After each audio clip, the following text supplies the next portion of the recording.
Finally, it has ended. The time for joke on this Mohbad justice movement as Wunmi and her boyfriend don dey face wetin dey use their hand drag. This one not be to just talk without action o. Justice for Mohbad has taken another dimension. This is the real time Wunmi need to tell everyone exactly what happened to Mohbad. But if she could not, Kirikiri awaits her. Make I drop the audio for now. Make it not be saying in my mouth na take hear everything. Justice for Mohbad, justice for Imole. This is a follow-up video to the video I did lastly about what transpired between Yomi Fabiyi's chat with allegedly Adura's main account, which has been alleged to have been an impersonator. And so I'm more curious about the line that was made by whoever that chatted Yomi through Adura's main account. The person said, "I want to tell you how Wunmi pushed my brother." Now, there is a portion of the law, section 125 of the ACJ Act, that says if you bear a false witness against a person, especially an offense that may lead that person to death penalty or life imprisonment, you yourself, you are liable to life imprisonment. So are we talking about life imprisonment for the offense committed against Wunmi? Yeah. Because, this is where Wunmi really needs to take a stance against whatever that impersonator or whoever did using Adura's account. And again, if Wunmi do not take any stance against this person who bared a false witness against her, this will tell us a lot. So I am expecting Wunmi to be active. I call on Wunmi's lawyer, Wunmi's legal team, to look into that false witness that was bared against his client and make sure that justice is served, and so that every one of us can as well learn from this, that bearing false witness against anybody is an offense. Let us quickly look into the timeline of Mohbad's death. But before that, I'd like to say, if in case the inquest resumes, I think the following people: Fola Shade, Mohbad's mother's sister, Iyatunde Wunmi's auntie, Zoro Mohbad's friend, the driver to the Prado Jeep. A lot of people are still yet to speak in the coroner inquest, and I think the investigating officers should endeavor to invite these people for questions so as to establish possible new lead concerning the ongoing investigation. Now, the timeline of Mohbad's death. There's been a lot of discrepancies, so many different times. Some said on Monday, people like Mohbad's mother said her son died on Monday, with a video evidence in the interview with the TVC respondent, and also the Zoro's interview. That's also a video interview where Zoro said he was contacted that Mohbad passed on the 11th, which was Monday of last year, September 11. So we still do not have clarity on all of these different times, and we've been calling on the Nigerian police to intensify forensics on these areas so we can have more clarity and we can be sure that corruption has not took over this case, and that we can be able to restore our confidences in the Nigerian police, especially with this case of Mohbad. It's a very serious case, it's a very touching case, and that's why we've always been on it, because of a lot of backgrounds, in bullies, and even as I'm talking to you, there's still so many bullies that, that comes to us, and so as to end these bullies and tricked by some individuals who are engaged in doing bad businesses in this country, drug dealer, cartels, cultists. We do not want them to escape with this death. And that is why we are so much tied to this investigation to see that the right thing is done. Now, in getting the right thing done, okay, let us look at these individuals, okay? Now, Karimo, we want Karimo to be recalled back, especially we want emphasis on the time where when Karimo was informed about Mohbad's death. We need that information published, okay? We need that information published so as to also be able to, detail time evidence of circumstances of how Mohbad died. Okay, so Karimo is responsible for providing that evidence, the actual time she was called, because we can perceive some conspiracy here and some intentional cover-up here. And also on the side of Mohbad's father, which is so crucial, I don't know, do we need court order to get Mohbad's father published the informations between him and Blessing when he was called? Do we need court order for that? Okay, I mean, I don't know. Do we need court order? We've been saying these things since last year, and people have been, overlooking this aspect of the investigation. This can give us new lead. Do not play with different informations. If Blessing had called Baba Mohbad on Monday, that will give us new lead. Please, you all have said this man is not intelligent. You guys should help him help him behave intelligent, okay? Help make him intelligent. A lot of you are not even making him intelligent. I don't know. What do you guys want? Okay, QH Radio, have you done your own investigation on this man, or is QH Radio TV just after getting viewers, making followers, or making money from gullible fans, Buki, JC, and all these different persons? What do you want in justice for Mohbad? This is a death case, please. You all investigation should start from this man who come to you all to seek for help. Tell me, I want to know, what is difficult in Mohbad's father providing such evidence? We want to know, publish the evidence of the time Blessing called you. We do not believe that you were called that time. You said, can we provide that evidence? And also, which is the most crucial, the video that the phone that was used in recording the video of Mohbad is death in that car. We need to know whose phone was used to record that scene. Okay, we want to know whose phone was used to record that scene where Mohbad was seen lying down in the car, and detailed evidence in checking, especially the video from that phone. The exact phone that was used must be provided. Who recorded it must be provided, must be questioned.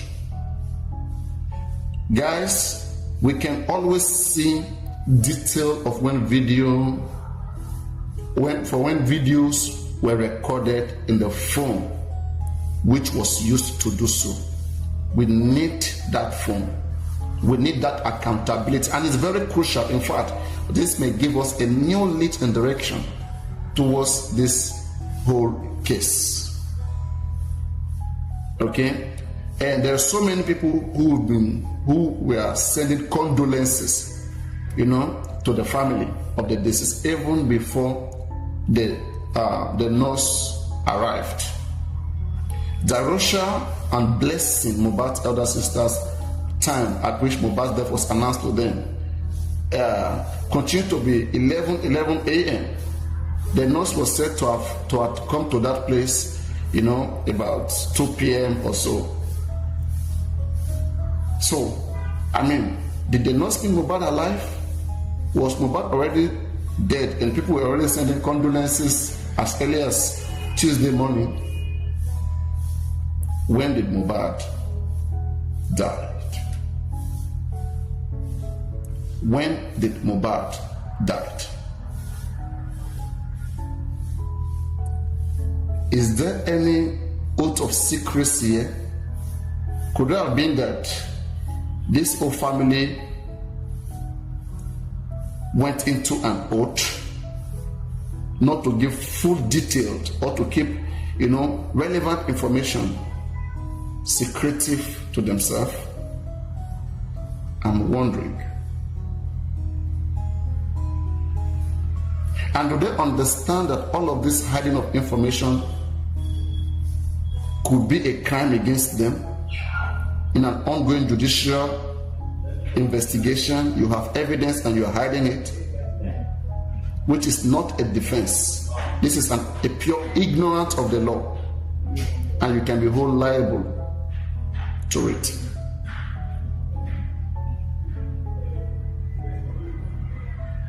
Okay, so I want to employ everybody to call on the authorities, and I'm also calling on them. We need the video, the phone that was used to record most death in that car. We need the detailed time evidence of that particular video, and that can be found on the exact phone that was used to record Mohbad in that car. Let's look into this, few directions as I'm brainstorming. I will bring them to you, and we'll work with them and see what it can get us, or we'll see where it can get us. Thank you so much. Love you.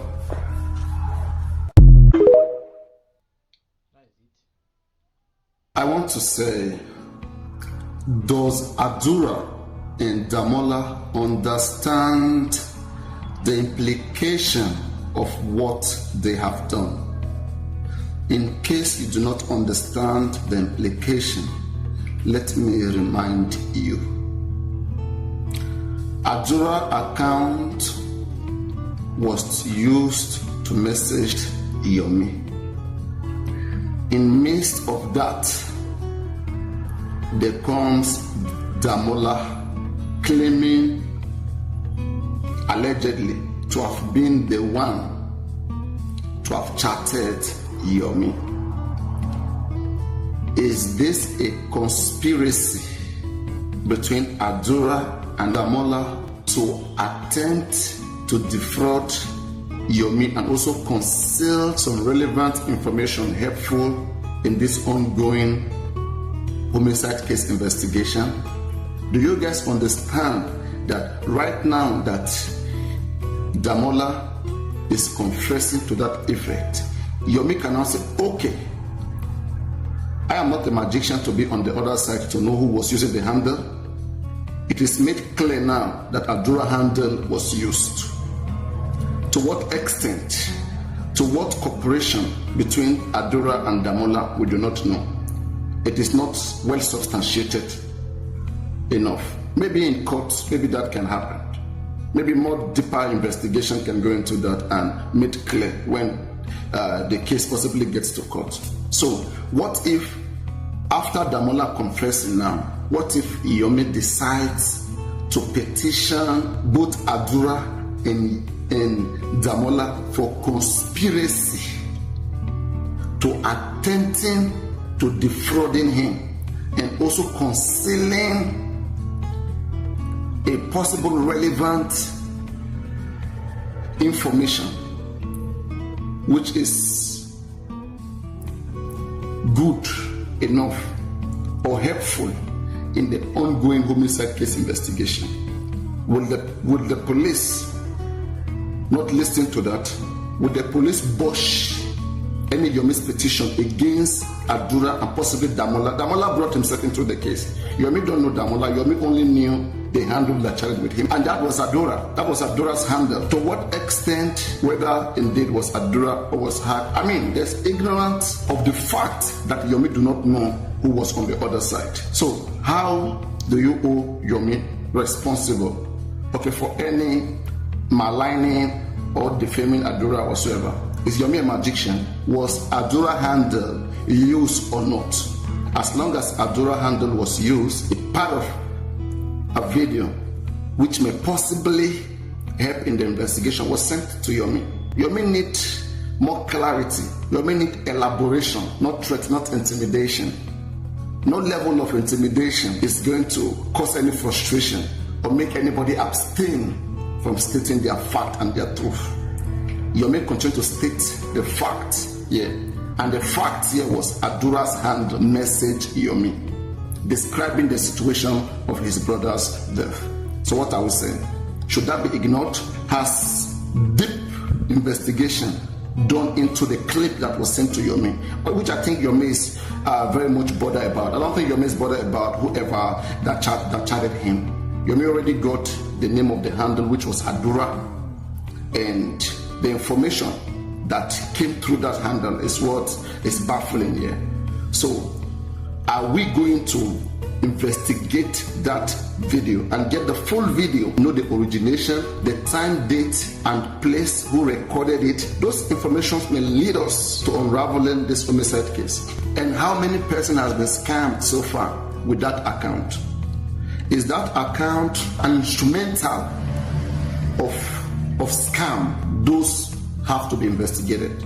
You see, the deeper Adura goes on this case, or whoever represents him, I think the more you entangle yourself, because at the end of the day, the more serious this case goes, Damola is going to pay dearly. Yomi is the victim here, victim of an attempted fraud by an account owned by Adura. I don't understand how you want to prosecute a victim of an attempted fraud. Have you prosecuted the person who attempted defrauding Yomi, or who concealed a possible relevant information which is helpful to the ongoing case? Have that person been prosecuted? I'm hearing about pardon. They want to pardon Damola. That shows there's a possible link of conspiracy. And I want to say, maybe at this point now, a petition of conspiracy between Adura and Damola for attempting to defraud Yomi, and also concealing an evidence which may be possibly helpful in an ongoing investigation, which is the homicide case of Mohbad. So we need enough clarity to be done. I believe leading informations can be gotten from this information that is available outside right now between, Adura and Yomi. If that case is well trashed, leading information may come from that. And also, I also want to address the fact that Mohbad's father has yet to be petitioned. In this coming new year, I want us to understand that the rule of law must be ensured to its fullness. There is no excuse or ignorance of law. Section 48 of the Lagos State Corona Law was violated by Mohbad's father and whoever planned the burial of a dead person whose cause of death was not identified, especially in a case which Section 14 of the Lagos State Corona has stated. As long as it falls under any of those sections of Section 14 of the Lagos State Corona Law, I think the police should do their work. So, petition against Mohbad's father for violating the Lagos State Act Section 48, I think that must be prepared so that in this coming new year, full investigation must be launched into the man's account, all bank accounts. As I've said, his phones, any of his phones that was used in the process. Guys, let me give you a brief history, okay? Mohbad's father refused to tell us the length of conversation between him and Blessing. I'm suspecting something happened there. We want him to provide the time Blessing called, to publish it, the time Blessing called. We need it. Secondly, Prime Boy claimed in his live stream that he called Mohbad's father. Mohbad's father said he was on his way from Ajah to Mohbad's house. He called again. Mohbad's father said, I'm going, I'm almost there. He called again. Mohbad's father said, I just got there. And Baba Mohbad's father, you just got to your son's house after all this several calls. After you were told that Prime Boy did whatever, fought your son, or did not kill your son, did you attempted calling Prime Boy back? Prime Boy was the one accused of fighting your son. Did you call him back? You didn't even request for the nurse. And after the burial of Mohbad, was there even any attempt to get these people arrested? That wasn't done. Anyway, Mohbad, we're going to try our best for you, even if